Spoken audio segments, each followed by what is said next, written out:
Dollar की ऊंची उड़ान। पाकिस्तान स्टॉक एक्सचेंज में शदीद मंदी देखी जा रही है। 100 इंडेक्स 978 पॉइंट्स गिर गया, 40,389 पॉइंट्स पर बंद हुआ है। 100 इंडेक्स 41,000 पॉइंट्स की नफसियाती हद बरकरार ना रख सका।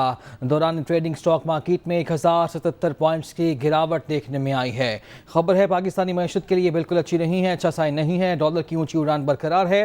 पाकिस्तान स्टॉक एक्सचेंज में शदीद मंदी का रुझान देखा जा रहा है। 100 इंडेक्स 978 पॉइंट्स गिर गया। तफसीलात जान लेते हैं, हमारे नुमाइंदे तारिक गौरी हमारे साथ मौजूद हैं। तारिक, बताइएगा।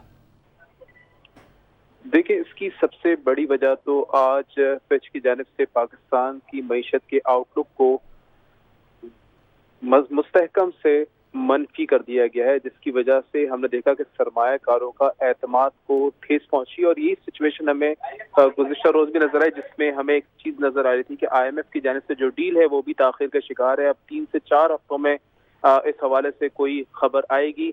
जब तक की सूरत हाल हम देखें तो इन्वेस्टर का कॉन्फिडेंस पहले ही बहाल नहीं हो सका था कि अब एक और रिपोर्ट सामने। साथ साथ हम देखते हैं कि जब भी मनी मार्केट के अंदर खासतौर पर जब रुपया गिरता है तो फॉरेन इन्वेस्टर फौरी तौर पर अपना पैसा निकालना शुरू कर देते हैं, क्योंकि करेंसी डिवैल्यू होने का मतलब है कि जो उन्होंने इन्वेस्टमेंट की हुई है उसका रिटर्न उन्हें जितना भी मिलेगा वो कम ही मिलेगा। तो इस वजह से फॉरेन इन्वेस्टर्स जो होते हैं वो भी स्पीड से अपना पैसा निकलवाते हैं और नया इन्वेस्टर्स भी मार्केट में परचेजिंग नहीं करता। ये सारी वजूहात है जिसकी वजह से आज स्टॉक मार्केट में हमें मंदी का रुझान देखने में आया। ठीक है तारिक गौरी, शुक्रिया, आपने अपडेट किया।